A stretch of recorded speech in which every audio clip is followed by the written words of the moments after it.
मेरे प्यारे छात्रों, मैंने आपको अपने YouTube चैनल के माध्यम से आपकी पाठ्यपुस्तक की पहली कविता का स्पष्टीकरण दिया था, जिसको उम्मीद है कि आप लोगों ने अच्छे से देखा होगा और समझा होगा। आज उसी काव्य पाठ पर आधारित कृतियाँ मैं आपके लिए लेकर आया हूँ और उसके उत्तर भी मैं साथ साथ आपको बताते चलूँगा। इन कृतियों को आपको नोटबुक पर लिखना है। पहला आकलन है, तुमने विश्वास दिया मुझको, तुमने आकाश दिया मुझको। कृति पूर्ण कीजिए। कभी भूमि पर संभालेंगे। यहाँ पर जैसा कि आपको पता है कि अब प्रश्न नहीं पूछा जाता है, अब कृतियाँ पूछी जाती हैं, जिसका अर्थ है कि प्रश्न भी आपको बनाना है और उत्तर भी आपको लिखना है। कभी भूमि पर संभालेंगे, तो यहाँ आप काव्य पाठ में देखेंगे तो 3 बातें दी गई हैं: विश्वास, उच्छ्वास, आकाश। तो इस तरह से आपको 2 उत्तर यहाँ पर लिखने हैं। फिर आगे है, पंक्ति पूर्ण कीजिए। मैं इसे, अब आपको अधूरी पंक्ति दी गई है, उस पंक्ति को काव्य पाठ के आधार पर पूरा करना रहेगा। मैं इसे भूमि पर संभालूंगा।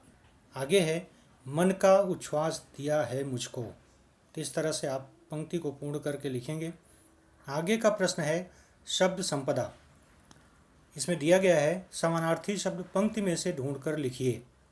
तो समान अर्थ वाले शब्द आपको अपनी काव्य पंक्ति में से ढूंढकर लिखना है। धरती, अंबर, भरोसा, गहरी सांस। धरती, इसमें यहाँ पर दिया गया है पृथ्वी या भूमि, अंबर, आकाश, भरोसा, विश्वास, गहरी सांस, उच्छ्वास। तीसरी कृति है अभिव्यक्ति।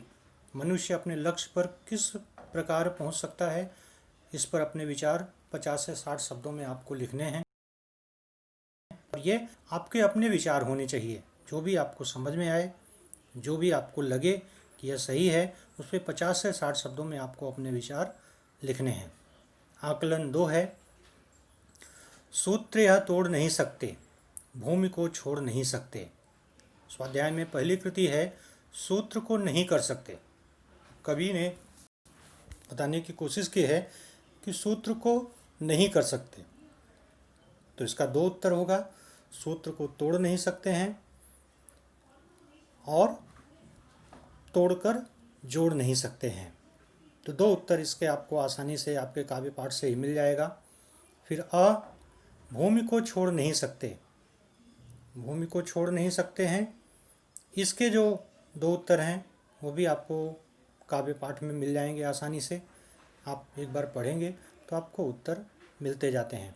शब्द संपदा, ड़ा से जुड़े प्रत्यय वाले शब्द पंक्ति से ढूंढकर लिखिए। 4 ऐसे शब्द आपको ढूंढकर लिखने हैं जिसके अंत में ड़ा शब्द यूज किया गया हो। देखें तो तोड़, जोड़, उड़, छोड़, ये 4 शब्द आपको आसानी से मिल जाएंगे। तीसरी कृति अभिव्यक्ति है। हर परिस्थिति में हमें अपने पैर धरती पर रखने चाहिए। अपने विचार लिखिए। हम सबको पता है कि चाहे दुख हो, सुख हो, या हम बहुत ऊंचाई पर पहुंच जाएं, बहुत अमीर बन जाएं, कभी भी हमें अपने अतीत को नहीं भूलना चाहिए। कभी भी हमें घमंड नहीं करना चाहिए। हमारे पैर हमेशा धरती पर होने चाहिए। हमें अपनी वास्तविकता का ज्ञान होना चाहिए। इस तरह से आपको अपने विचार लिखने हैं। आकलन 3,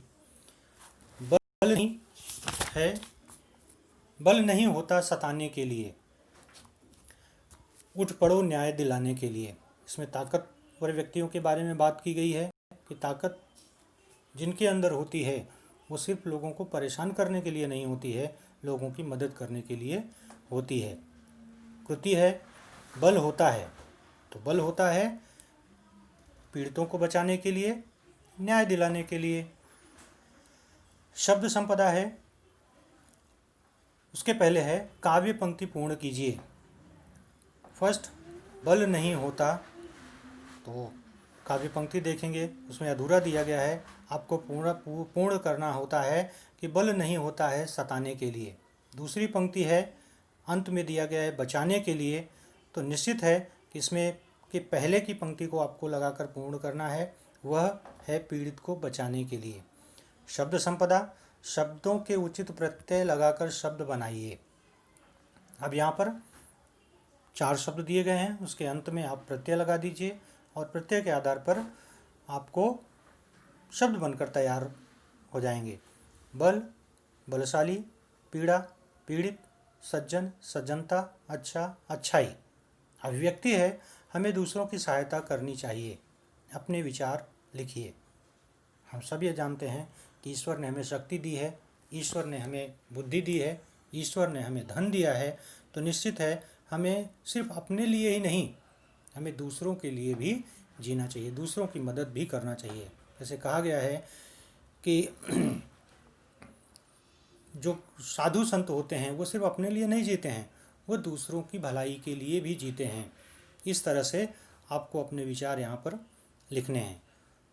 आकलन 4 है, जिसको मंजिल का पता रहता है अपना इतिहास वही कहता है। सही है, जिस व्यक्ति को अपनी मंजिल के बारे में पता होता है, जिस व्यक्ति को अपने लक्ष्य के बारे में जानकारी रहती है, वही इतिहास बनाता है, वही इतिहास के पन्नों में अपना नाम दर्ज करता है। कृति है, मंजिल का पता रहने पर, अगर आपको मंजिल का पता है तो आपको क्या हो सकता है, आपके साथ क्या हो सकता है, वो 2 उत्तर आपको ढूंढ कर लिखना है।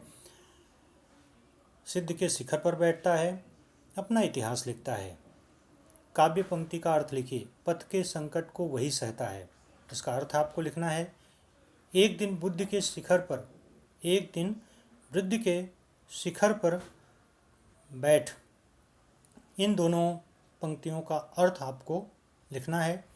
शब्द संपदा, समानार्थी शब्द पंक्ति से ढूंढ कर लिखिए।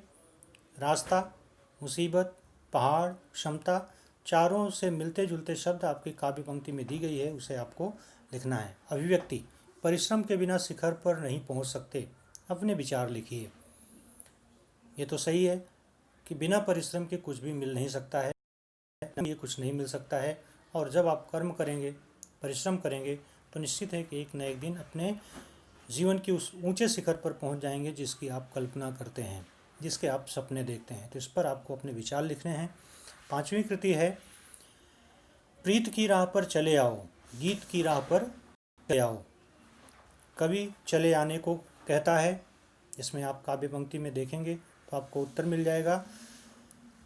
प्रीत की राह पर चले आने को कहता है, जाने को कहता है, नीति की राह पर चले आने को कहता है। पंक्ति पूर्ण कीजिए। प्रीत की राह पर चले आओ, गीत की राह पर चले आओ। शब्द संपदा, विरुद्धार्थी शब्द लिखिए। विलोम शब्द, जो शब्द का उल्टा अर्थ आने वाले शब्द होते हैं, वो आपको लिखने हैं। प्रीत, अप्रीत, नीत, अनीत। अभिव्यक्ति है यहाँ पर, प्रेम असंभव को भी संभव कर देता है, अपने विचार लिखिए। ये तो सच है कि प्रेम से हम अपने दुश्मनों के दिल को भी जीत सकते हैं, प्रेम से कुछ भी संभव हो सकता है। तो इस पर आपको अपने विचार लिखने हैं 50 से 60 शब्दों में। आकलन 6, साथ निकलेंगे आज नर नारी, अब रचेंगे समाज नर नारी। पहली कृति है, नर नारी को संबोधित किया है कि साथ चलेंगे, समाज की रचना करेंगे, नए समाज को बनाएंगे। तो इस तरह से इसमें आपको प्रश्नों के उत्तर मिल जाएंगे। शब्द संपदा, समानार्थी शब्द लिखिए। स्त्री, नारी दिया गया है, पुरुष, नर, मित्र, संगी, शूल, कांटे, इसमें आपके काव्य पंक्ति में मिल जाएगा।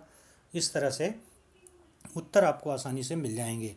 तीसरा है अभिव्यक्ति, समाज का नवनिर्माण और विकास नर नारी के सहयोग से ही संभव है, इस पर अपने विचार लिखिए। यह भी सही है कि नर नारी, स्त्री या पुरुष, घर के माता पिता, ये एक सिक्के के 2 पहलू की तरह होते हैं, एक गाड़ी के 2 पहिए की तरह होते हैं। अगर इसमें से एक भी कमज़ोर हो जाता है तो वो पहिया कभी भी चलता नहीं है। इस तरह से आपको अपने विचार लिखने हैं।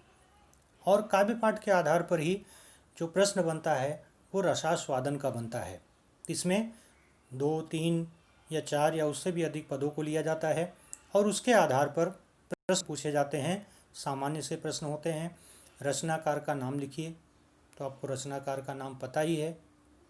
रचनाकार के नाम में लिखना है त्रिलोचन। पसंद की पंक्तियाँ, इनमें से जो भी आपको पसंद की पंक्तियाँ समझ में आए वो आप लिख सकते हैं। और पसंद आने का कारण, वो पंक्ति आपको क्यों पसंद आई, थोड़ा सा उसका भावार्थ या उससे आपको जो समझ में आता है उस पंक्ति को आपने क्यों पसंद किया, आपको क्या उसमें विशेषताएं समझ में आई, उसके आधार पर आपको पसंद आने का कारण लिखना है। तो उम्मीद है कि आप लोगों को यह कृति पत्रिका समझ में आई होगी और इसे आप अपने नोटबुक में लिखने की कोशिश करेंगे। धन्यवाद।